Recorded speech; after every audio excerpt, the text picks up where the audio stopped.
Hi everyone and welcome to Brick Lake City, the first video of our new YouTube series looking at building a Lego city on a shelf.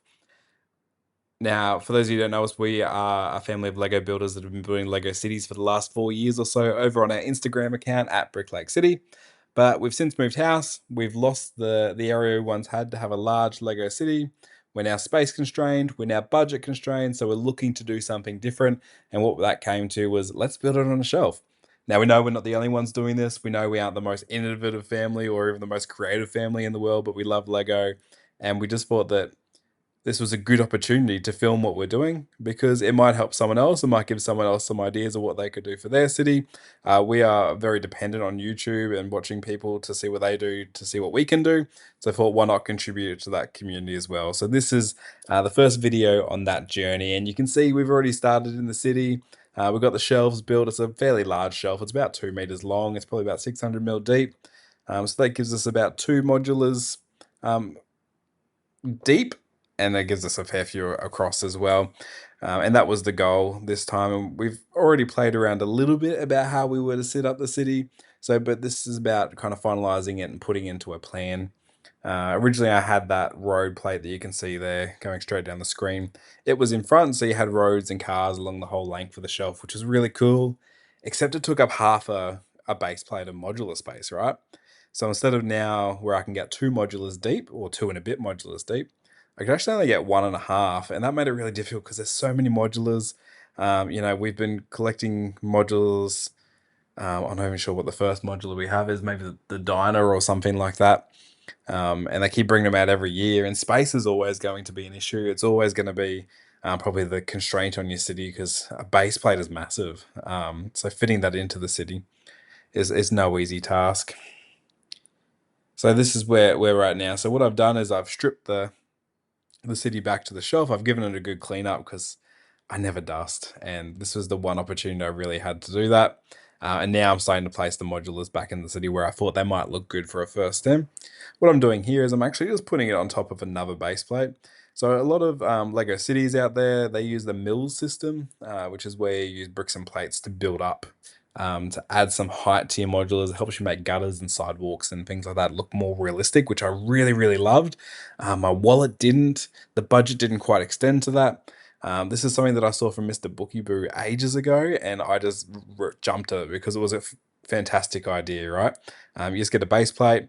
You can either add a plate and a pin on top of it to really hold it in place, or if you don't have that, just a plate and a tile, and it just gives it that little bit of lift, just enough so that you've got a gutter, which is really, really handy. It just makes it look so realistic, because I think that's the difference I found between when I've kind of liked my Lego city and I've really loved it is when I've put those little details in that just made it look more realistic and a little bit more like real life.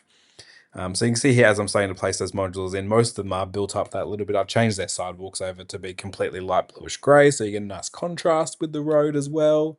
You can see there is a lot of work still to be done. There's a lot of mess around that. We're just focusing on this top shelf for now. The bottom shelf, no doubt that will come later as we get a bit more progressed and time allows and that type of stuff as well. So if you use the pin system to build it up, it helps hold the modules in place. If you use a tile, this is a good way to hold it in place as well, as the gutter actually connects the modular base plate, not the pin base plate, the modular base plate to the road plate. So that way everything stays in place. It's not going to shift around and budge, and kids aren't going to bump it and knock it off. And if you've got kids at home, you know what it's like. Which was actually one of the cool things about being able to rebuild this city, was it gave me a chance to go through all the modules and make sure all the parts were there. Minifigures definitely aren't there. Minifigures, I imagine some of them are very much long gone and I will never kind of see again, which is all just part of the fun with kids playing with Lego, and that's what it's there for. It's there to be played with, it's there to be enjoyed.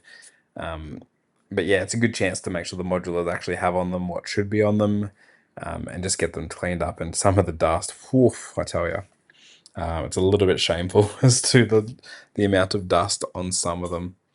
But like you can see there, you've got that little bit of edge from the sidewalk onto the road plate there. And I think it just makes it look just that little bit nicer. The one thing I really struggle with my Lego City, I'm not sure if you struggle with this as well, is actually the placement of those modulars. trying to get two together that look nice and match. And yeah, like I said, I'm not the most creative person, so maybe that's just a me problem. But if you have that problem as well, whack it in the comments. Let me know how you go about matching them together. And now what I'm doing here is I'm just building one of those bottom base plates. This one's probably a little bit different to the others I've made because this is going to house two 16 stud modulars. So it's a little bit more reinforced than I would normally do, but I'm using the tiles there because I didn't have any pins available to us. Got my little dust brush out there. That's actually a camera brush, like a lens cleaner. So good. It's just a really soft brush. It's not that dissimilar to a makeup brush, but does a really good job just to get the dust off it. And definitely, yeah, it's a nice little hack there to be able to clean them up nice and easy. So all I do is I whack that base plate down. You can see like where I've got most of the tiles is actually the edges of the base plate. Just gives it a bit of stability. The bulk of it's there just to hold it up, but around those edges, because that's where I'm going to clip some tiles and things on later. So a little bit of extra grunt there is really handy to have. So on goes the bookshelf. We'll pop the pet shop there as well. Again, I've kind of broken them up from their partner sets because I like to have the shops together. Here in Australia, you typically don't have residential and commercial properties next to each other. You tend to have like a shopping strip and then you have a residential area. Not some places in the world, they're combined and a lot of shop owners live above their shops and that kind of thing. It does happen here, but not as common as other places of the world. So I just like to keep my shops together. See there, just clipping on that little, I guess, Z-angled bit that clips the base plate of the modular onto the road plate. Get a dark bluish grey in there as well, just to make it look all nice and neat. And you can see there, nice little sidewalk.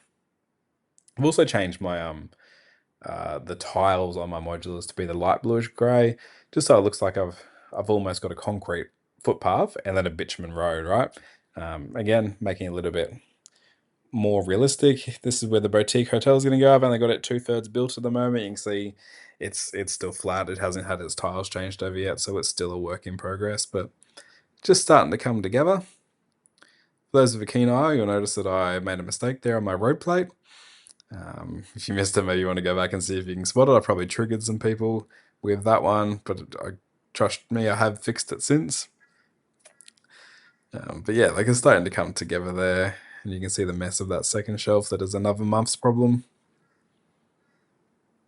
But yeah, it's starting to look like a real city. You got some cars, and the space I've saved by not having the street in front has been really, really handy to get that depth. And that's what I really want to aim for. And I purposely bought shelves that are about that were 600 mil deep, just so I could get that 2 and a bit modular in, because that just helps so much with space.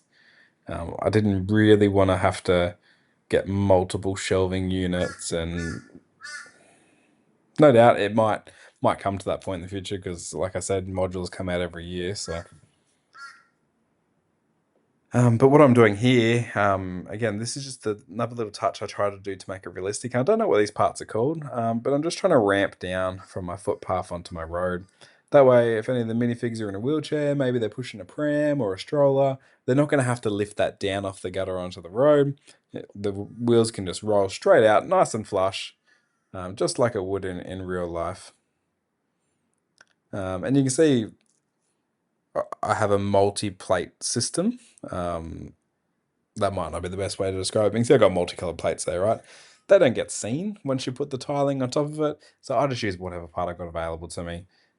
Anything I could do to not have to buy more Lego because it is so expensive and the budget just does not allow you to buy an infinite amount of Lego. Maybe yours does, and if it does, I'm so happy for you, but mine does not.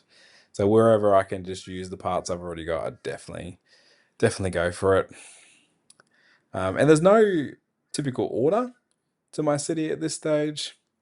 I'm just kind of putting the ones I like on the top shelf. It just gives them a little more protection from little hands. This video is actually filmed probably a week or so after the last one, so the boutique hotel is miraculously finished 2 minutes after it was only 2/3 complete. Still got to go back and do the tiles and that kind of stuff, but the building itself is finished, and I think it looks really, really good in the city. So yeah, like this top shelf is just going to be my favorite modulars, I guess. I know a lot of people might break it up by, this is our commercial buildings, these are our residential, this is our urban city, whatever it might be. For me, it's just these are the ones I like, and I want them on my top shelf for now. And that brings us to the end of this first part of our new Lego shelf city for Brick Lake City. Hopefully there's something in there that's helped you. Would love your advice, any advice, all advice, any help you can give us, we would gladly take. Please throw it in the comments below. If you liked it, if you want to see more, make sure you just subscribe and hit your notifications as well. And we will see you with a new video next month.